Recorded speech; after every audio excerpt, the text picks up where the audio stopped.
What is up, SOS Sniping? It is Harry again, and it has been such a long time since any commentary or any video of any sorts, and I am so pumped to do this commentary. It has been such a long time. This is our first Black Ops commentary that we have had on this channel. Eric let me borrow his PVR because he wasn't recording anything, nor was he posting anything on his channel. He actually made his own channel, but oh well. So this is so I've been recording lately. I have a couple of commentaries for you guys. So let's get right into it. Today I want to tell you guys, inform, if you will, about some camp stories that I undergo, whatever. One of them consists of a fight I got into, and the other one consists of a girl that I met there at this Catholic camp. Yes, very nice, right?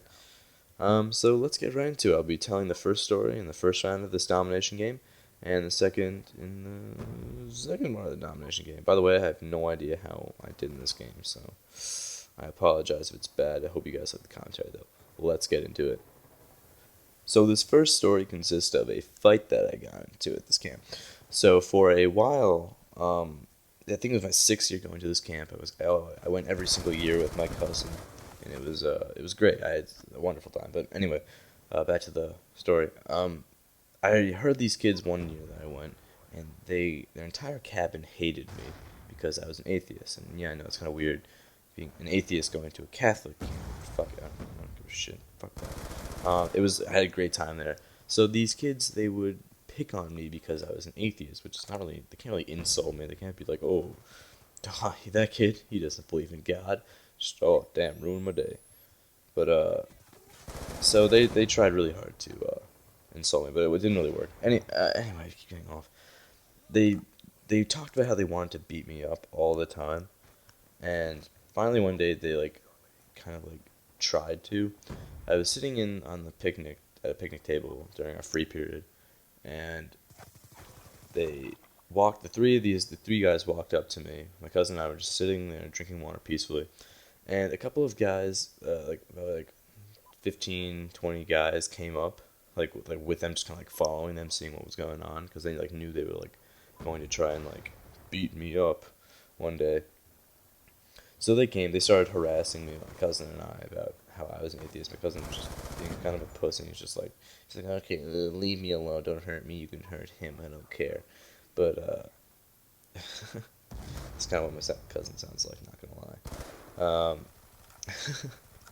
So the first kid, I stand up. I'm starting to stand up for myself, and they start pushing me around. And I said to one of the kids, I'm like, all right, well, who's gonna throw a punch? So this kid threw this kind of skinny looking kid. I don't know why that was important, but he decides to throw the first punch, and he hits me in the chest, which I'm not gonna lie, it hurt. It did hurt. And so I threw him back, and I punched him in the chest, and then I kind of fell a little bit, so then I punched him in the arm. It kept going, and he was about to throw another punch, and when he did, I dodged, and he punched the corner, or the side, or the edges of the picnic table behind me, and he shattered his hand. You could hear all the bones just crunching in his hand. It was awesome. And oh jeez, I don't have much time left. Alright, I'm gonna get to it. So his other friends are just like, oh my god, you hurt him, which was not my doing. The kid was just a dumbass. So so the other kid comes, he punches, I died. I punch him in the stomach, and he starts to cry, and then I hit him in the face. And I'm not the fighting kind of guy, so I was bewildered by myself for doing this. I punched him in the face, and the kid fell over and was crying and stuff. The last kid was just trying to kick me. So I kicked him in the side or whatever, and he fell over, and that was the end of the fight. A bunch of these directors, who were the heads of the camp, run over, and this kid who broke his hand, or so he thought, he was just crying so much, and his entire hand was black and blue and everything, and he was taken to the emergency room. When he got back, he had a cast on his hand, and he was coming just to pick up his stuff because he had to go home, which was like 5 hours away. And he shattered, or not shattered, he shattered. I guess it could work, but he broke 5 bone. He broke 5 different things. I think he broke all of his fingers, and I think he broke two parts of his pinky. So he kind of shattered his pinky.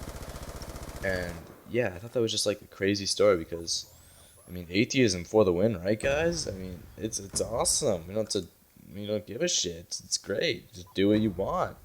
But yeah, that's kind of my asshole ignorant views on that. So yeah. So let's get into the next story. So this next story is a completely cliche story where a guy goes to a camp and he meets a girl and things go down, if you know what I'm talking about. And everyone has some sort of camp story if they went to a sleepaway camp. It's just pretty common. But I thought I'd share mine with you because it's pretty cool and I had a great time. So this was my last year camp. It was called Club 15. That's your last year when you're 15 years old. And you get special privileges, like you get to hang out with the girls' camp, which is like 10 minutes away from the guys' camp. And they come over for like a bonfire like twice in a session, which is like 2 weeks. And then you have dances with them, which are pretty dope, not gonna lie. Major meth and stuff. No, I'm just kidding. There's like fucking like marshmallows and shit there. But you can snort that, it's cool. So I finally, oh fuck, I probably shouldn't do that. Don't listen to me. So I didn't have any balls, so to say, talking to girls or anything previous to this. But this last year, I realized I'm like, I don't give a shit. I don't know any of these people. I'm never gonna see them again. And I finally met this girl, and she was honestly like, I thought she was pretty damn hot.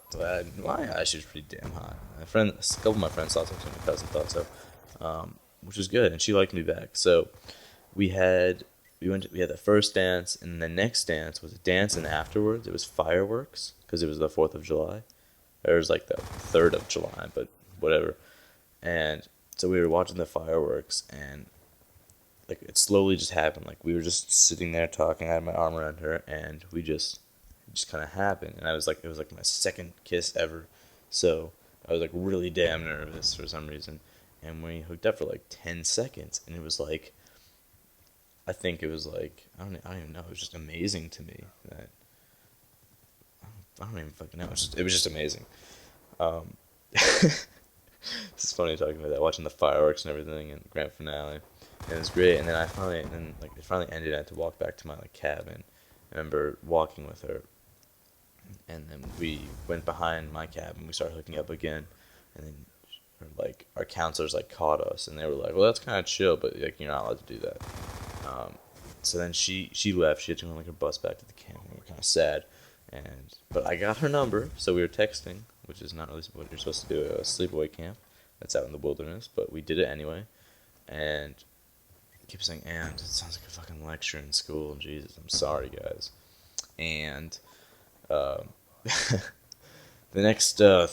last thing we had was a bonfire. It was like 3 days before camp ended, and I was pumped for the bonfire because I was going to see her again. It was like a private group. It was the only Club 15 members at their camp, and the only Club 15 members at our camp. So in total, it was like the amount of kids was like 40, 45 kids. And it was a massive bonfire, like knife party bonfire. Music, whatever.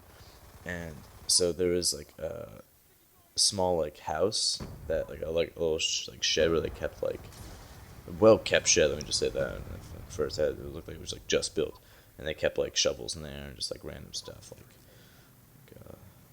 benches and paddles for canoes. And this is the side of the story. But anyway, so we're sitting there, and we're sitting near the bonfire, but not so people can see us. And we're sitting on this like step thing, and she just like grabs me. We're like, I won't go into that yet. We're just talking about the most random stuff ever, and like I'm still nervous again hooking up with her, even though I already did once before. And then at one point, she just grabbed like me by like the neck, which is really kind of fucked up and kind of like bondage. But oh shit, the gameplay's like over. Oh damn, I'll finish this up. She grabbed me and we started hooking up, and it was like the greatest time of my life, and I never forgot it. Except we never texted after that, which was just kind of weird. But it was just a great camp experience, and like everyone has one of those stories. And I'm just like so happy to be a part of that like kind of group, if you will. But thanks for watching this entire commentary, guys. I really appreciate it. Again, I'm really sorry it's been such a long time, and well, I'll be back with some more stories for the next one. Take it easy, guys.